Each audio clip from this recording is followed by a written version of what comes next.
content over everything. Difference, but it will probably might be both. Why are you involved into talking about Islam and giving information or points of view? Before you take his Shahada, yeah, that's it. I just, I want to show people that it's false. Yeah, that's good. Yeah. And so, are we ready? yeah, I'm the reporter. Okay, cool. So another one. This week I'm going to give my top 10 of the worst, most unjust, most oppressive, most harmful, most ineffective and most stupid things about Islamic law, aka Sharia. This is going to be a long exhibition of the evidence. So as to save time, I'd recommend reading the transcript that I'll post below, which will also have extra links and evidence that I won't mention here. So settle down and get a cup of Joe and maybe kind of don't try and watch this all at once, and we'll get right into it. In brief, here they are. Not every one of these is a universal across Islamic law, but I will make the scope clear when we get into it. So, female genital mutilation, religious apartheid, lower legal rights and protections for non-Muslims, the death penalty for converting away from Islam, no punishment for familial honor killing, no age of consent and sex with prepubescence being legal, there being no concept of rape, such that a rapist will receive the exact same punishment as someone who has consensual premarital sex, women's financial legal testimony being worth half that of a man, slavery being perfectly legal, waging war against non-Muslim countries simply in order to spread Islam, and lower legal rights for women in divorce, and anti-race mixing laws. But before we get into that and provide the evidence, we need to set the stage. What's my reason for doing this? Well, there are many Muslim evangelists at Speaker's Corner, and there are people like them in positions of authority in communities up and down the country. People who believe that traditional, classical Islamic law, like I'm about to present to you, is the best legal system to run human society by, and that the ideal human society was achieved in Muhammad's life by him and his immediate successors. One particular buffoon of Speaker's Corner, a propagandist and self-styled historian and unrepentant former terrorist sympathizer, who has even gone so far as to say that even if Islam were not true, that Islamic law would still be the best system to govern society by. In mosques and madrasas in Britain and throughout the Muslim world, these Islamic laws are taught to children and adults, where they are told to apply them in their domestic affairs, and taught that the future ideal Islamic society will follow these laws. In many Muslim countries, these Islamic laws are actually implemented in some form in the official legal system. I want you to listen to these Islamic laws derived from teachings in the Quran and the example of Muhammad, and ask yourself, how could they possibly be the best legal system for humanity to live by? Are they just?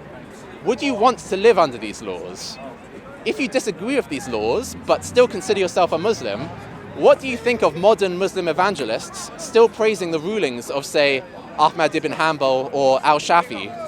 If you disagree with some of these well-agreed rulings, wouldn't you have to disassociate from them and admit that the Muslim community, or Muslim church if you want, went very astray? Do these laws offer benefit to society, or would they bring about harm and injustice? When you're taught about Islamic teachings and guidance, you're most likely only taught by your teacher about the parts that are actually legal to carry out in a secular society, and this effectively disables and cuts off the bad parts of Islamic law. But what I'm about to tell you is what full and unmitigated, unrestricted Islam, without limits imposed on it by a secular society, looks like. Consider these things while we go through this exhibition on Islamic law. So, what is Islamic law? Islam is the product of Muhammad, a religion based on his teachings and commands, and a series of sermons which he gave and he claimed were from God. Islamic law, or Sharia, is the legal system developed from these commands and teachings by the Muslim community and its scholars and jurists. Amongst Sunni Muslims, 4 major legal schools of Islamic law survived, each named after their founder. These were the Hanafi, Maliki, Shafi and Hanbali schools of Islamic law. To find out what Islamic law says on an issue, we can go to the authoritative books of these 4 schools, containing the well-agreed positions of these 4 schools, and read what they say. This is what Sharia actually looks like in the real world. Of course, in the history of jurists, there have been dissenting opinions. But I am going to talk about the mainstream and well-agreed positions, and thus show how things tend to pan out when your primary basis for Islamic law, or when your primary basis for developing laws is the Quran and Muhammad's example. These laws are being practiced to varying degrees to this day. Women, men, children, and non-Muslims are still suffering under the effects of these laws. The next time you meet a Muslim Brotherhood supporter, like Haytham al-Haddad, a mentor of Adnan Rashid, Mohammed Hijab, and Ali Dawa, or a Hizb ut-Tahrir member like Mouloud Farid, better known as Abdullah al-Andalusi, know that this is what they actually want to implement in the future, like it is implemented against millions of Muslims and non-Muslims across the world. In fact, anytime you meet a Muslim who says, I'm a Maliki, or I'm a Hanbali, or I'm a Shafi Muslim, these are the things that they're implicitly lending support to. Even if they pull a con of saying sweetly, we don't want Sharia law here, you just ask them, well, brother, do you want everyone in this country to convert to Islam? Yes. And do you want Muslims to decide that society should be run by the laws of Islam? Yes. Then you do want Sharia law here. I want to answer the question of what Islamic law has to offer Western society by going through these examples. I will mainly be quoting the Distinguished Jurist's Primer by Ibn Rushd because it is the most in-depth book of Islamic law I know of which summarizes the well-agreed positions of all 4 schools of Islamic law, and because Ibn Rushd was one of the most senior and esteemed scholar jurists of his age.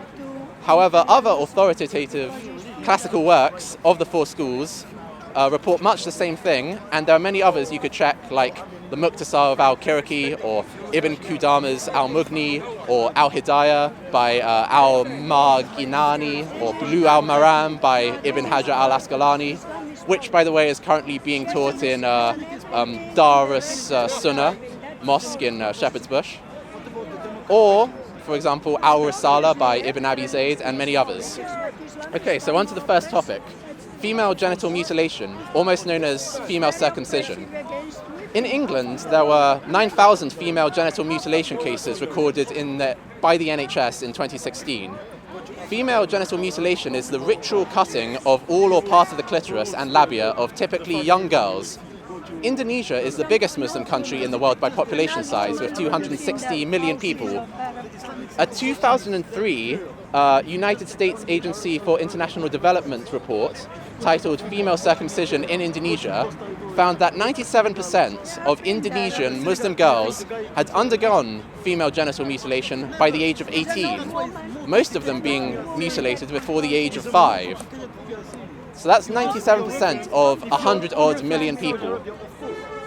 Female genital mutilation is highly prevalent throughout Muslim countries in Southeast Asia. Why is that? Is it a cultural custom indigenous to the area? No, there is no female genital mutilation here prior to Islam. This practice of slicing off bits of little girls' clitorises is entirely an Islamic import. Why? Because Muslims, following the Shafi school of Islamic law, spread Islam to Southeast Asia, and Shafi Islamic law says that female genital mutilation is obligatory, wajib. The proof of this is in the authoritative book of Shafi Islamic law, The Reliance of the Traveller by Al-Mizri, which says in section E 4.3, circumcision is obligatory for both men and women.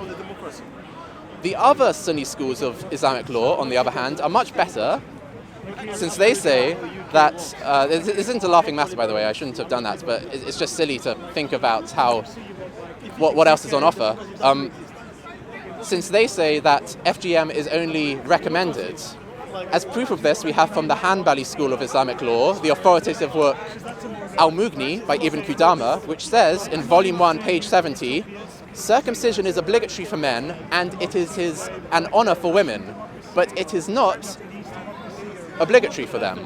This is the opinion of many scholars. Imam Ahmed said, for men it is more strictly required, but for women it is less strictly required. for the Maliki school, we can see in Al-Risala by Ibn Abi Zayd, which says in chapter 41.1, circumcision is a sunnah for men and honourable for women. And as an example of the Hanafi position, we have Fatawa Rahimiyya, volume 6, page 261, which says, circumcision is sunnah for men and it is an honour for women, but it is not obligatory for them. So why did all these schools of Islamic scholars say that female genital mutilation is obligatory or honourable and recommended? The reason is because Muhammad is reported to have said in Sunan Abu Dawud, book 43, hadith 499 in the Arabic numbering system, narrated Atiyah al-Ansariya, a woman used to perform circumcision in Medina. The Prophet said to her, "Do not cut severely, as that is better for a woman and more desirable for a husband." This hadith has different gradings of authenticity by different scholars. Also because of other reports, such as Jami at-Tirmidhi, book 1, hadith 108, also in the Arabic numbering system, which is rated authentic by Dar es-Salaam, which says, Aisha narrated, "When the circumcised meets the circumcised, then indeed washing is required. Myself and Allah's Messenger did that, so we performed washing." This is implying that Aisha's part was also circumcised. So does this sound like good guidance for society? Countless millions of young girls have had their genitalia sliced and carved up, partially as a result of a religious judicial system which says that to cut off parts of the clitoris and labia is honourable or recommended or obligatory. And it's still happening today. Next topic. Religious apartheid, lower legal rights and protections for non-Muslims. I am referring to dhimmi, the Islamic term for non-Muslims citizens in the Islamic State. These are regarded as second-class citizens in Islamic law, classical Islamic law.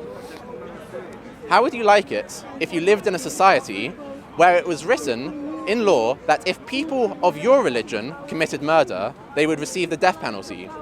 But if people of another religion committed murder, they would not receive the death penalty. James, you still got the light on your camera. Oh, sorry. What do you mean? The torch is on your phone. Oh, right, sorry. Is this better? No, the torch is on. Oh, shit. Yeah, I might have run out of battery and then the fun would stop. Okay, thank you. Yeah, so, blah, blah. So would this not be the definition of injustice? And yet 3 out of the 4 schools of Sunni Islamic law say exactly that. That if a non-Muslim murders a Muslim, they are to receive the death penalty in an eye for an eye punishment, aka qisas. But if a Muslim murders a non-Muslim, that Muslim receives no death penalty. We can easily find proof of this in the distinguished Jurist Primer by the esteemed scholar jurist Ibn Rushd, which reports the well-agreed positions of the different schools of Islamic law. In volume 2, page 483, it says, "The jurists disagreed into 3 opinions about the execution of a believer because of a dhimmi. A group said that a believer is not to be executed, subjected to qisas, because of a kafir. Among those who upheld this are Shafi, Al-Thawri, Ahmad, which means Ahmad ibn Hanbal, Dawood, and a group. Another group said that he is subjected to qisas. Another group said that the Muslim is subjected to qisas for murdering a non-Muslim. Those who upheld this are Abu Hanifa, his disciples, Ibn Abi Layla, and Ibn Abi Layla. Malik, of the Maliki school, and Al-Layth said that he is not subjected to qisas unless he kills him by way of deception, treachery, gila, and qatl al-gila, or killing with treachery, is committed when he catches him unawares and slaughters him, especially for money. Meaning that in this Maliki school of thought, if a Muslim goes straight up to a non-Muslim and says, I'm going to kill you, you dirty Jew or something, then that Muslim won't receive any death penalty. And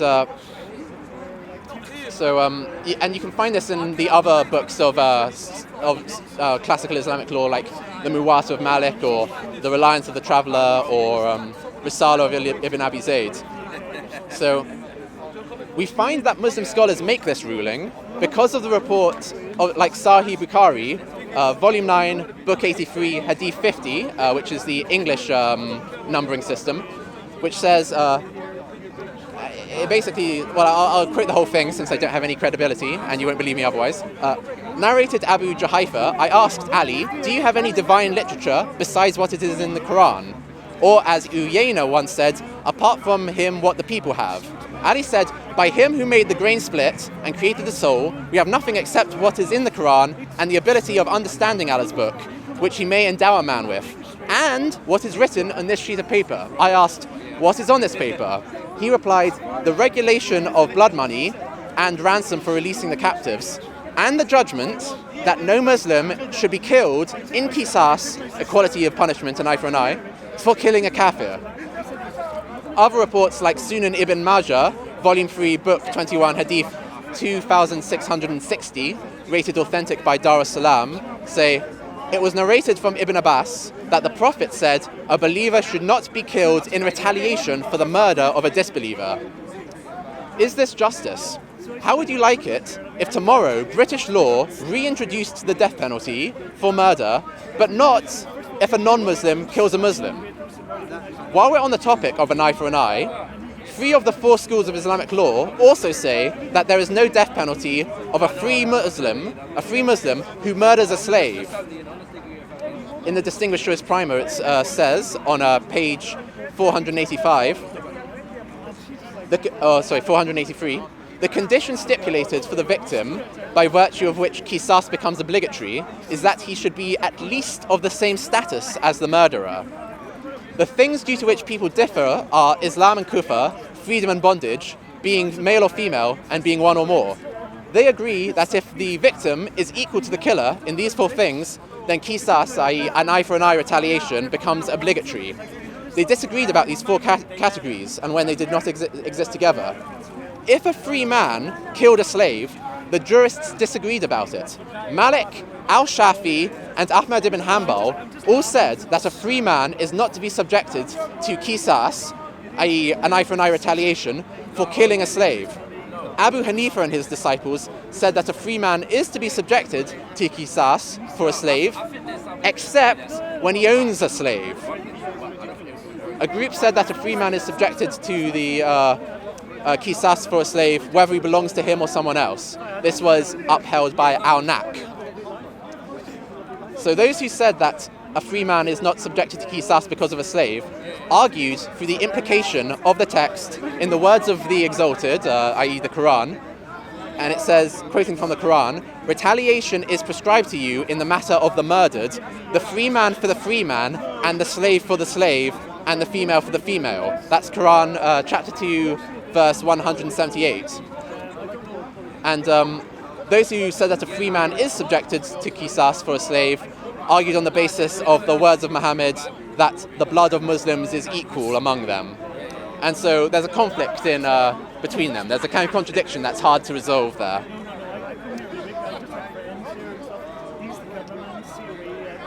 Okay. Remember this, the next time someone tells you, oh, Islam is so nice to slaves, unlike Western slavery, or there is no slavery in Islam, they were servants. Back to the topic of lower legal rights for non-Muslims, though, dhimmi in Islamic law were subjected to various other humiliating laws. For example, in Shafi Islamic law, in the reliance of the traveller, we read in section 011.5 the following conditions. Such non-Muslim subjects are obliged to comply with Islamic rules that pertain to their safety. In addition, they are distinguished from Muslims in dress by wearing a wide cloth belt, a zunnah. They are not greeted with Assalamu alaikum. They must keep to the side of the street. They may not build higher or as high as Muslim buildings. And they are forbidden to openly display wine or pork, or to recite the Torah or the Evangel aloud, or make public displays of their funerals and feast days. And they are forbidden to build new churches. These rules are based partially on reports of Muhammad, like Sahih Muslim, Book 26, Hadith 5289, which says, Abu Hurairah reported Allah's Messenger as saying, do not greet the Jews and Christians before they greet you, and when you meet one of them in the road, force him to go to the narrowest part of it. The other source of these humiliating laws is based partially on the Pact of Umar, which I recommend people Google and read if they want to see yet more evidence of the religious apartheid non-Muslims endured under the Islamic State. There's a lot more that could be said on this issue. The death penalty, next topic, the death penalty for converting away from Islam. So freedom of religion is part of the Universal Declaration of Human Rights. And yet, because of this right, which contradicts Islamic law, 45 Muslim-majority countries signed the Cairo Declaration of Human Rights in Islam, which is a separate document which does not guarantee freedom of religion for all humans. A 2014 report by the Law Library of Congress found that more than 20 Muslim-majority countries declare apostasy by Muslims to be a crime.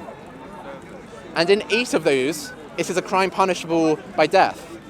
Afghanistan, Brunei, Mauritania, Qatar, Saudi Arabia, Sudan, the United Arab Emirates, and Yemen. These are all countries that, as of 2014, one could be punished by death for publicly apostatizing.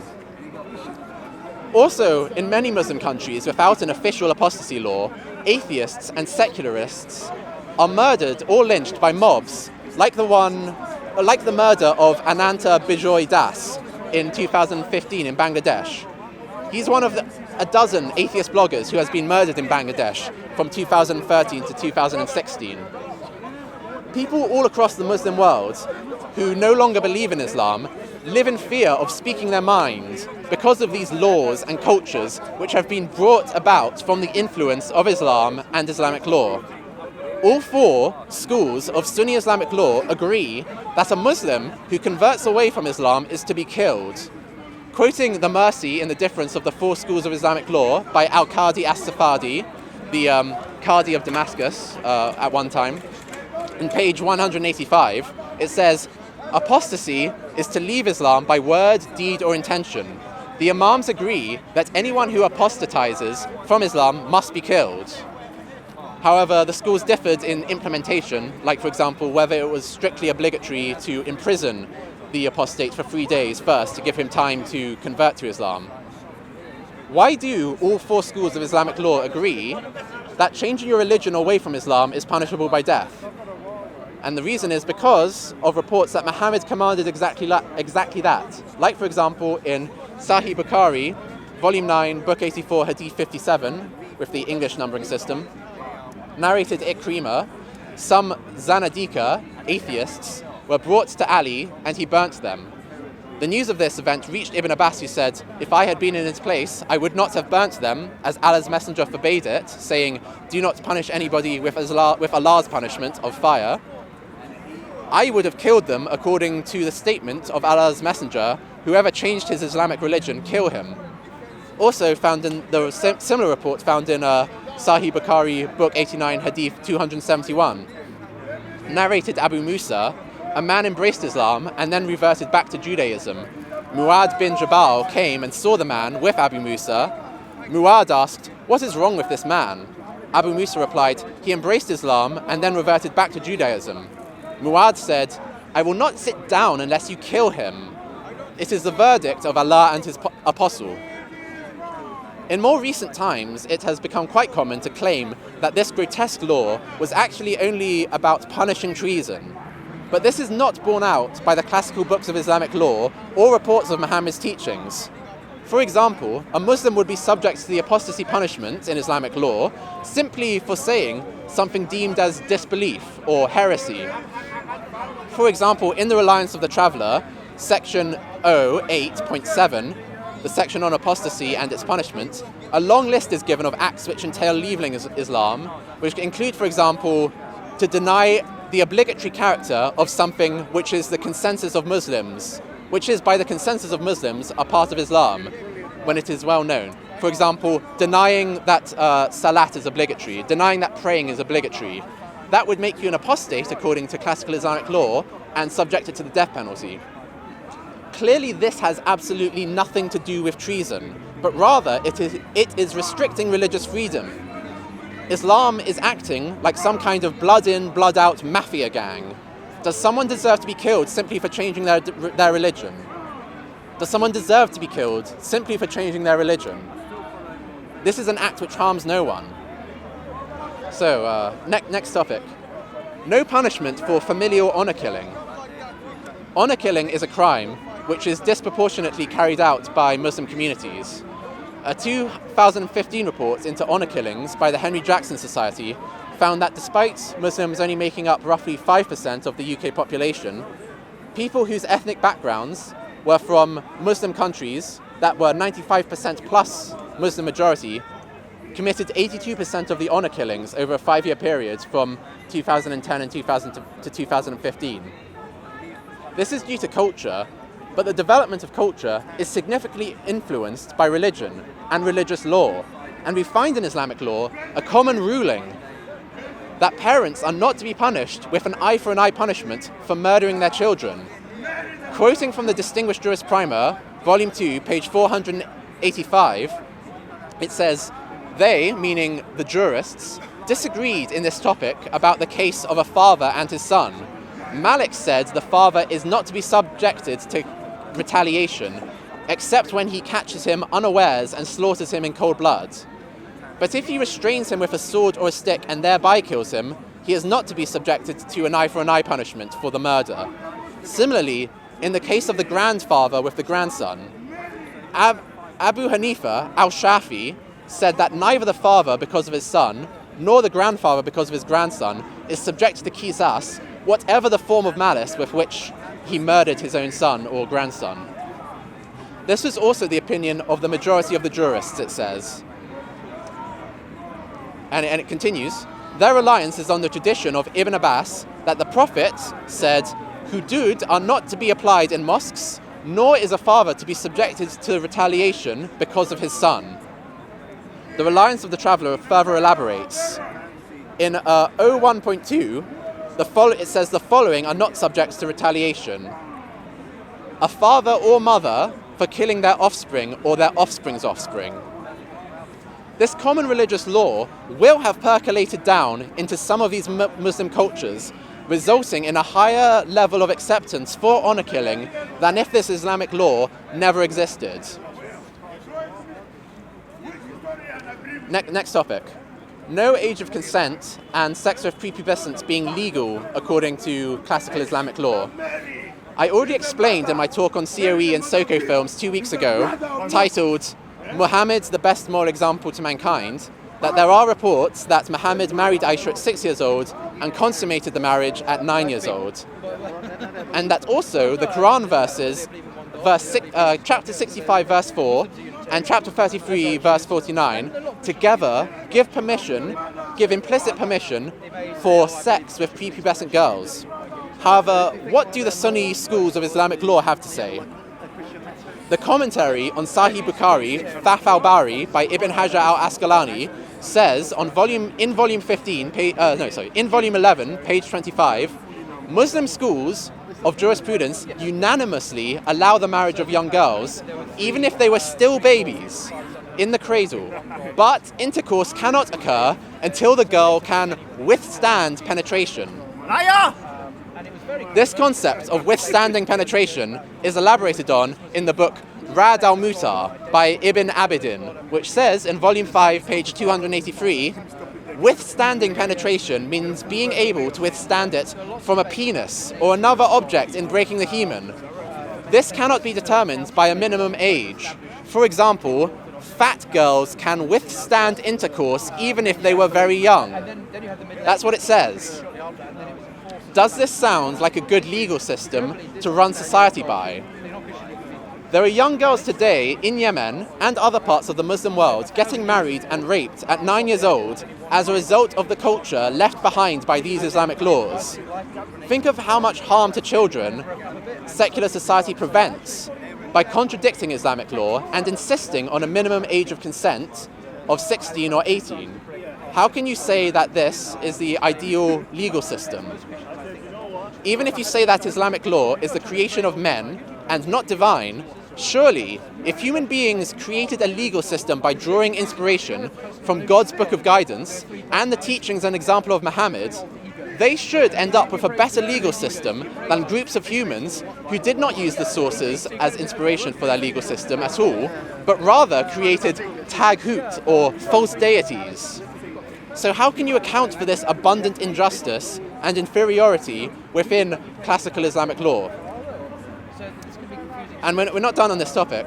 The commentary of Sahih Muslim by Al-Nawawi says on volume 3, page 577, as for the time a young married girl goes to her husband for sex, it is permissible at any time, given there is no harm to the girl and both the husband and the girl's guardian approve. According to Ahmed ibn Hanbal, if they don't agree, she is then forced to join her husband at 9 years. This last scholarly ruling leads very well into our next point, which is there being no concept of rape such that a rapist will receive the exact same punishment as someone who has consensual premarital sex in Islam and Islamic law. Sorry, let me say that again. A rapist will receive the exact same punishment as someone who has consensual premarital sex in classical Islamic law. In Islam and Islamic law, there is no concept of the crime of rape. There is simply illegal sex, aka zina, which is punished by stoning in the case where the perpetrator is married, or lashing, i.e. whipping, when the perpetrator is unmarried. As it says in the Distinguished Jurist Primer, page 521, Distinguished Jurist Primer, volume 2, page 521, zina is defined as all sexual intercourse that occurs outside of a valid marriage. Did you hear that? Zina is defined as all sexual intercourse that occurs outside of a valid marriage or lawful ownership, i.e. owning slaves, mamalakat amalaikum. This is agreed upon as a whole among the scholars of Islam. It goes on to say in the Distinguished Jurist Primer by Ibn Rushd, it goes on to say, this is agreed upon as a whole amongst the scholars of Islam, though they did differ about what constitutes doubt that is sufficient to waive the had. Sorry, that wasn't in the Distinguished Jurist Primer, that was my own writing. So yeah, this is agreed upon as a whole among the scholars of Islam, although they did differ about what constitutes doubt that is sufficient to waive the had. On page 523 of the same book, it says that the Muslim jurists agreed about the free married Muslim that the punishment for them is stoning, except for a group who follow their own whims, which held that the punishment for every fornicator is 100 lashes. The majority inclined towards stoning because of the authentic traditions supporting it. And then, on page 525 of the same book, it says, the Muslim jurists agreed that the punishment for the one never married for committing extramarital or illegal sex, zina, is 100 lashes, due to the words of the exalted, the adulteress and the adulterer, scourge ye each one of them with 100 stripes. And that's from Quran chapter 24, verse 2. So, listening to this, did you hear anything about rape? About how to punish the rapist who commits illegal sex? You did not. And you will not find anywhere in the Quran or the life of Muhammad any teaching or instruction on how to deal with rape. And that's why virtually all classical Islamic law has no punishment for rape, besides what is the punishment for consensual extramarital sex. The end result being that a rapist, an actual rapist, receives the exact same punishment as a man who had consensual extramarital sex. Think about that for a second. This legal system and set of guidance which Muslim preachers tell us provide the solution for the sexually immoral West. This legal system says that it is no worse a crime and warrants no worse a punishment if you forcefully rape a woman that you are married to, as if you have that you are not married to, as if you have consensual premarital sex with her. How does that make any sense? How is that remotely just? Clearly, it is a greater evil to rape a woman against her will than to have consensual premarital sex. Yet, according to Islam and Islamic law, the rapist receives the exact same punishment as the consensual sex haver.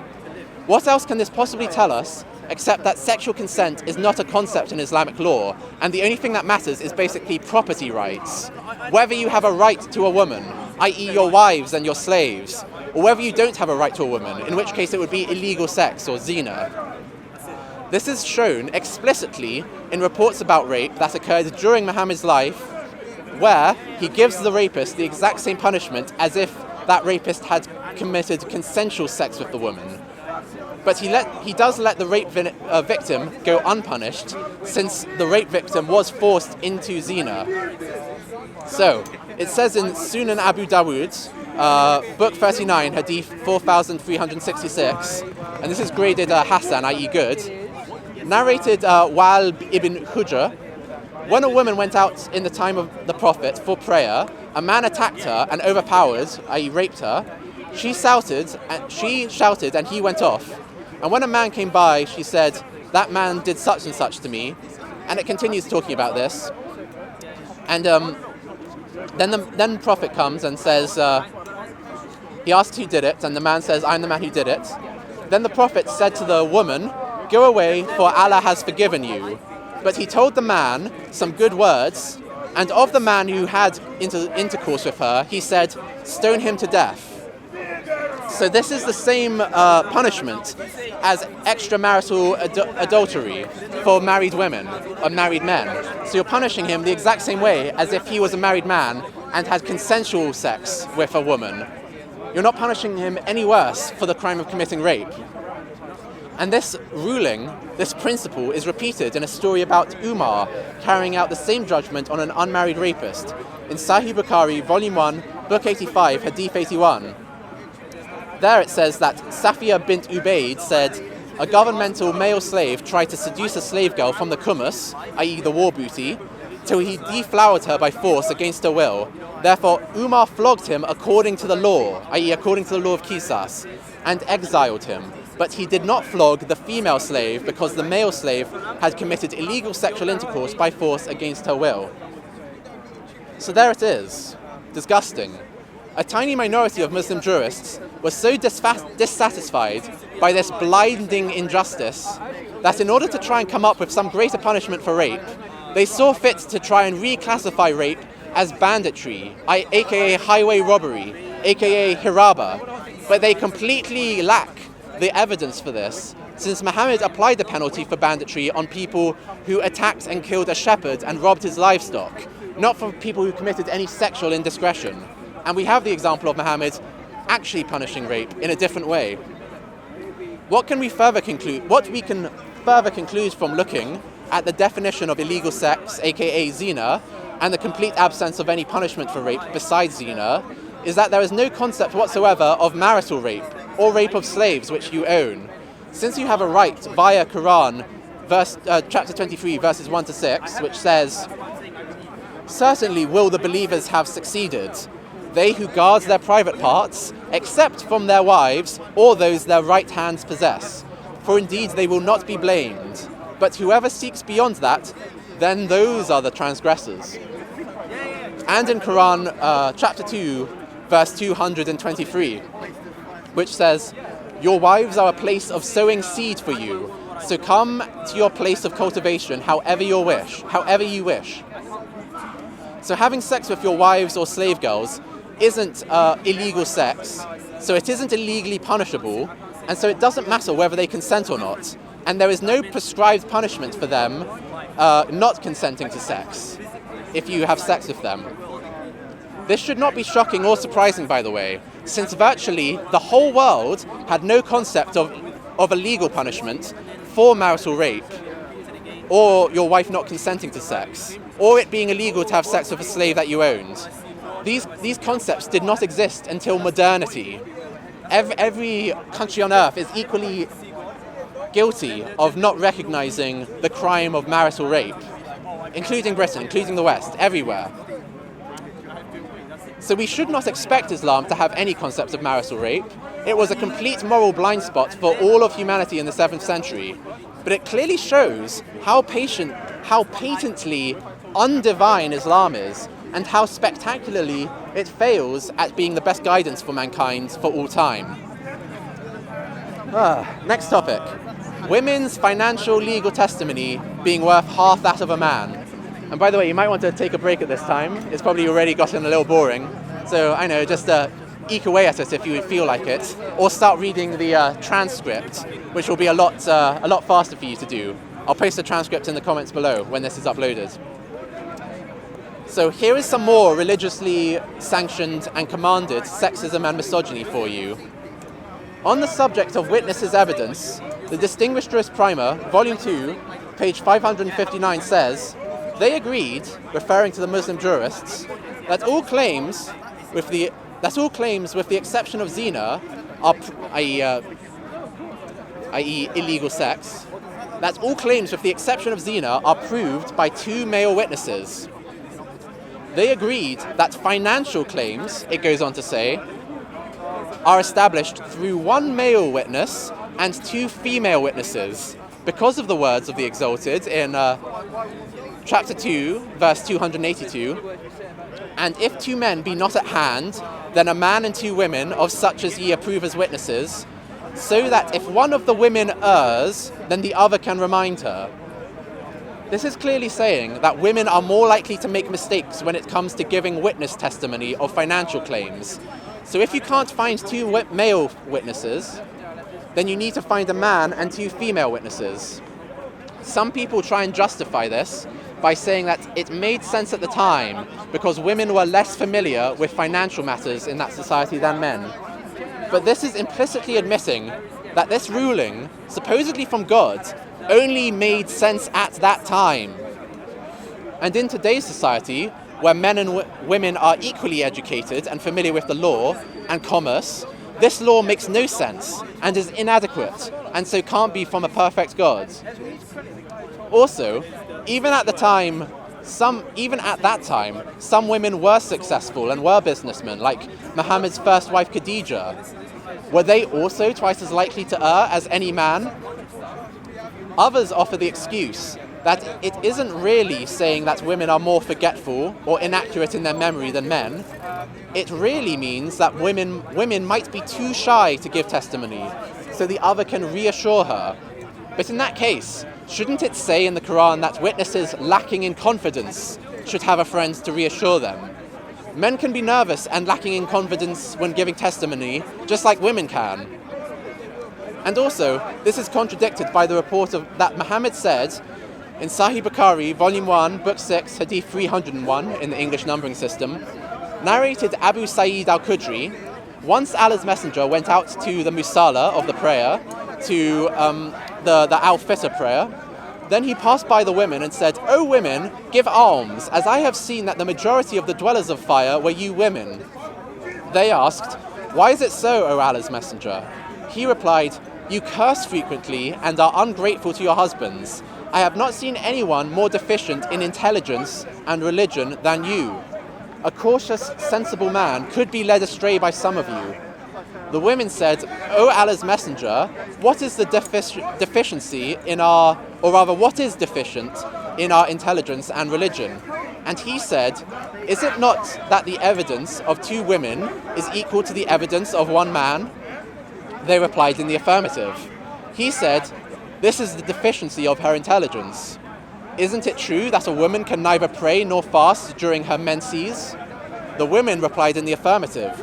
He said, "This is the deficiency in her religion." Islamic law has more to say on the matter though, showing that not only did Muslim jurists typically require 2 females for 1 male witness in financial testimony, the Muslim jurists, also did not accept female witness testimony for most other matters of legal importance. It says,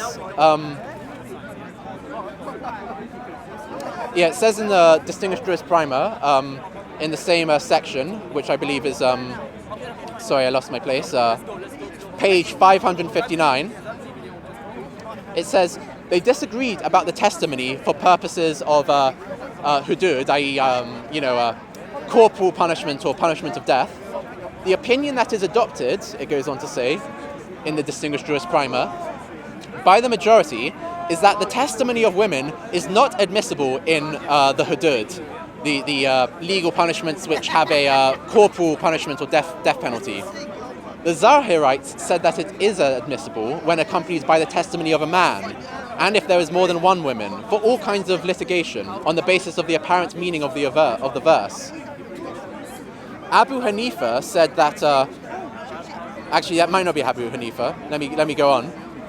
It is not accepted according to Malik for any issue affecting the person. So Maliki Islamic law does not accept any female testimony that affects a person. And it goes on to say, Ibn al-Qasim and Ibn Wahb said that in these matters, a male and 2 female witnesses are acceptable, while Ashab and Ibn al-Majison said that only 2 men can testify in such matters. The independent testimony of women, that is, women unaccompanied by male witnesses, is acceptable according to the majority in matters of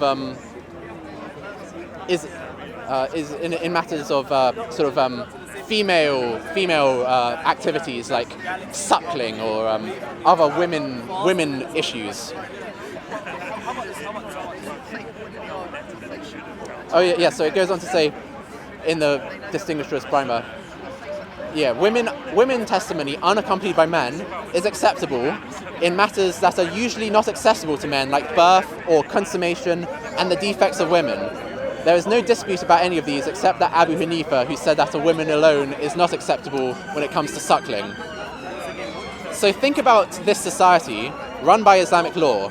If you commit most sorts of violations and only women see you, you're off scot-free because women's testimony is not accepted in Islamic law for most matters. Is it sinking in how insane, backward and stupid these classical Islamic laws are? And this pure, authentic, traditional, mainstream, classical Islamic law is the kind of thing that the Muslim Brotherhood and Hizb ut-Tahrir and the Taliban and ISIS and Boko Haram and Salafis and traditional Malikis and traditional Shafis and traditional Hanbalis and traditional Hanafis actually want to return to and implement in the future ideal Islamic state. Next topic. Slavery being perfectly legal. It is perfectly legal in Islamic law to enslave men and women and children that you're waging war against, based on the example of Muhammad. This is recorded in Islamic law and reported in the Distinguished Jurist Primer, Volume 1, page 456.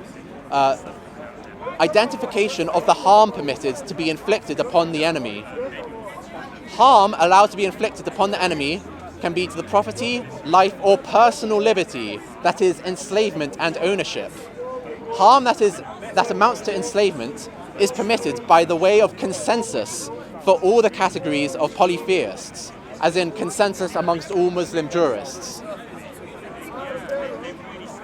The majority of jurists, it goes on to say in the Distinguished Jurist Primer, maintained that the Imam has different types of choices regarding the prisoners of war, including their pardon, their enslavement, their execution, demand for ransom, and the imposition of jizya, aka poll tax, on them. A group of jurists maintained that it is not permitted to execute the prisoners. Al-Hassan ibn Muhammad al-Tamim has related that there is a consensus of the companions on this. That the Prophet of God, peace and blessings be upon him, however, executed some prisoners on some occasions and pardoned them on others and enslaved women. So, no, there's a bit more. Abu Bayd has related that he never enslaved male Arabs. The companions after him agreed upon the permissibility of enslavement of people of the book, both male and female. And as you would expect, I'm saying now, in any society that allows slavery and enslavement, buying and selling slaves was permitted in Islamic law. Slaves could be bought from captivity born into captivity from their parents being slaves. And like we mentioned when discussing an eye for an eye in Islamic law, free Muslims were not subject to an eye for an eye retaliation for killing slaves in most schools of Islamic law. You can find more evidence for slavery being completely legal in Islamic law from my video about Muhammad being the best example on COE that was posted a couple of weeks ago. Next topic, waging war against non-Muslim countries simply in order to spread Islam. The evidence from the Quran and the evidence from Muhammad's life, I've already gone into on this subject in my video 2 weeks ago about Muhammad being the best example. But let's show that offensive jihad, which is attacking non-Muslim nations, simply in order to spread Islam, this is agreed upon and commanded by all schools of Islamic law. In the Distinguished Jurist Primer, Volume 1, page 464, it has the section, why wage war? Why wage war? The Muslim jurists agreed that the purpose of fighting the people of the book, excluding the Qurayshite people of the book and the Christian Arabs, is one of two things. It is either for their conversion to Islam or the payment of jizya. The payment of jizya is because of the words of the exalted, fight against such of those as have been given the scripture, as believe not in Allah or the last day, and forbid not which Allah and His Messenger have forbidden, and follow not the religion of truth, until they pay the tribute in humiliation. So, gonna skip ahead a little bit. Even almost done. Yeah, it's 6:30. Yeah. So, even more explicit proof that the Muslim jurists ruled that offensive religious war should be waged against non-Muslims, even if they have not attacked you, comes from the fact that jurists frequently made the ruling that jihad is generally an obligation on the community, except when non-Muslims attack the Islamic State. Then jihad is an obligation on every Muslim. This of course means that jihad is a communal obligation even when non-Muslims are not attacking the Islamic State. For example, let us look in The Reliance of the Traveller by Al-Mizri in section 09.1, which says, jihad is a communal obligation. When enough people perform it successfully to accomplish it, it is no longer obligatory upon others. It then says in section 09.3, the previous one was 09.1, in 09.3 it says, jihad is also personally obligatory for everyone when the enemy has surrounded the Muslims and having entered our territory. So this means what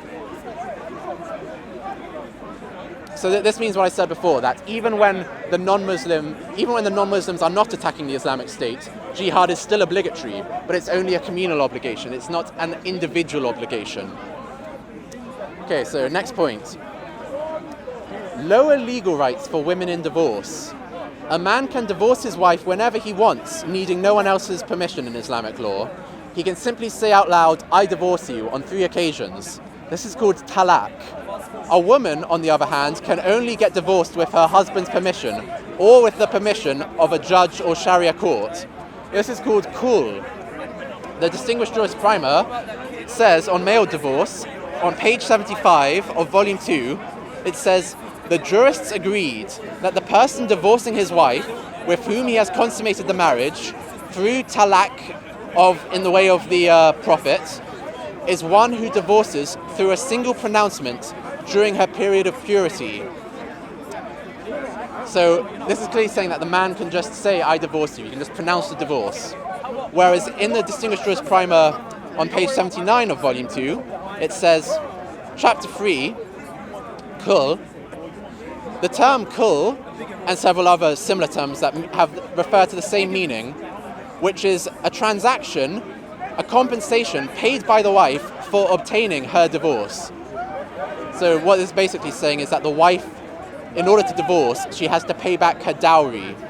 But there are other various conditions which they differ on. But it goes on to say, on page 81, regarding the conditions in which redemption, i.e. kul, is permissible, the majority held that it is permitted with the mutual consent of the parties, unless to pay him is obtained by fear of injury to her. Meaning, what this means is that the wife needs the husband's consent if she is to initiate divorce, barring special consideration from a judge or a Sharia court for her safety. Imagine what this means in terms of power relationships or power imbalance between men and women in a marriage. The man can always end the marriage whenever he wants, while the women cannot. Imagine what this means to a Muslim woman in an abusive marriage with a husband who does not want to let her go. She'll be at the mercy of the courts, trying to convince them. What if it was your daughter or your sister in that shitty marriage that wanted to leave but was unable to, while the man could divorce at any time he pleased? Another example of insanity in Islamic marriage law is halala marriage. This is the result of Islamic law found in the Quran and implemented during Muhammad's life in reports stating that after a man has divorced his wife, they're unable to get remarried, even if they reconcile and agree to get remarried. They're unable to do this until the woman marries another man and has sex with him and then obtains a divorce from him. As a result of this law, there's actually an industry in the UK where Muslim men advertise to divorced wives to get married and have sex and divorce within the same evening so that the woman and her husband are allowed to get married again. Does this sound like a legal system that's working well? This is complete madness, especially in a legal system where divorcing a wife is as easy as saying, I divorce you, I divorce you, I divorce you.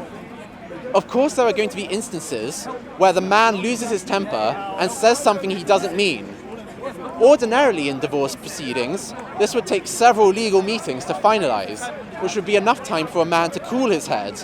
But under Islamic law, the rule of a man saying that I divorce you 3 times and you're divorced, of course there are going to be cases where a man divorces his wife without meaning it. And then you're forcing her to have sex with someone else first, even if they both freely decide to get back together. This is just insanity. And now, anti-race mixing laws in classical Islamic law. This might be the most surprising to Muslims, since there are reports of Muhammad saying in his farewell sermon that the Arab is not better than the non-Arab. This is what gets advertised nowadays. But traditional Islamic law, based on Islamic sources, actually has a strong Arab supremacist racial element. It's reported in Sahih Muslim, Book 30, Hadith 5653 in the English numbering system. Wathila bin al-Aqsa reported, I heard Allah's Messenger saying, verily, Allah granted eminence to Kinana from the descendants of Ismail, who was the ancestor of the Arabs, according to Islam. And he granted eminence to the Quraysh amongst the Kinana, and he granted eminence to the Banu Hashim amongst the Quraysh, and he granted me eminence from the tribe of Banu Hashim. This is basically saying that God made lineages closer to Muhammad greater in terms of eminence, in terms of glory or prestige. A similar report in Sahih Jami al-Saghir, authenticated by Al-Albani, Hadith number 1472, says, I am Muhammad bin Abdullah bin Abdul al-Muttalib. Indeed, Allah created the creation and made me from the best of them. And he made them 2 groups, Arabs and non-Arabs, and he made me from the best of them, the Arabs. Then he made the tribes, and he made me from the best tribe. Then he made the houses, and he made me from the best house. So I am the best house among them, and I am the best person among them. As a result of these hadith and certain others, Islamic scholars came up with the kuf, or kafa'a, which means equality system, whereby potential marriages should be between men and women that are of equal status in certain respects. And one of these respects was race. It says in the Distinguished Jurist Primer, and this is in page 19, they disagreed about, I believe, of volume 2, page 19 I think, they disagreed about lineage, whether it constitutes a part of kafa'a, as they did about liberty, financial ease, and freedom from bodily defects. It is well known that Malik permitted marriage between the Arabs and the clients, meaning non-Arabs, for which he argued on the basis of the words of the Exalted, lo, the noblest of you in the sight of Allah is the best of conduct. However, Sufyan al-Thawr and Ahmad ibn Hanbal said that an Arab woman is not to marry a non-Arab. Abu Hanifa and his disciples said that a Quraysh woman can only marry a Quraysh, meaning a particular tribe of Arabs can only marry a particular tribe of Arabs, and an Arab woman can only marry an Arab. It goes on to say, the reason for their disagreement is their dispute over the meaning of the saying of the Prophet that a woman is married for her piety, her beauty, her wealth, and her noble descent. Some of the jurists held that only piety is taken into account because of the words of the Prophet, but you should marry the pious and you will be satisfied with what you have. Others said that noble descent here stands for piety. So Shafi, Hanafi and Hanbali schools of Islamic law all say that an Arab man is not to marry a non-Arab... So Shafi, Hanafi and Hanbali schools of Islamic law all say that an Arab woman is not to be married to a non-Arab man because he, as a non-Arab man, is lower in status of lineage. Anyway, that's all that I'll go through today. Islamic law is evidently evil and unjust. This is what tends to happen when you take the Quran and the example of Muhammad as your primary guidance or only guidance and inspiration in developing a legal system. This should give you reason to doubt about whether Islam is from God. So if Islam were from God, then it should guide people to create better and more just legal systems than those created by people who aren't using Islam to craft their legal systems, like us living today here in this country. One final point is that you can't say that Muslim scholars across the Muslim world were all poisoned in their hearts. They must have been sincerely trying to understand what Islam said, and these are the conclusions that so many of them reached. Anyway, that's all for today, and so catch you later. Thanks, everyone.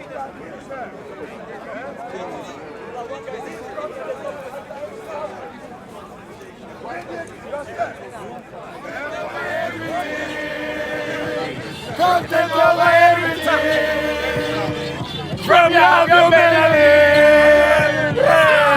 Come, man, say it straight. Man, don't listen to BBC. Man, don't listen to ITV. Listen. Man, don't listen to BBC. Man, don't listen to ITV. I don't even listen to Sky YG. I just listen to COE. Man, don't listen to BBC. Man, don't listen to ITV. I don't even listen to Sky YG. Man, don't listen to COE. Man, just listen to COE. COE. Cut it over everything. COE. Man, don't even know BBC. Man, don't even know ITV. Not even listen to the MUM. They just listen to COE. Sorry about my man. We've got some competition. Listen to your mum. She found that the husbands would then come to her and say, I need help because if you don't help my wife, I don't know what's going to happen when she comes home. She starts beating me up again. What am I supposed to do? I'm a man. I don't want to fight her. I'm a woman in the past. Please help me. So she recognised there was a need to help men. Right? Make me want to throw lead in my magnum. So, Empty my magnum. it's hard because I've got him in my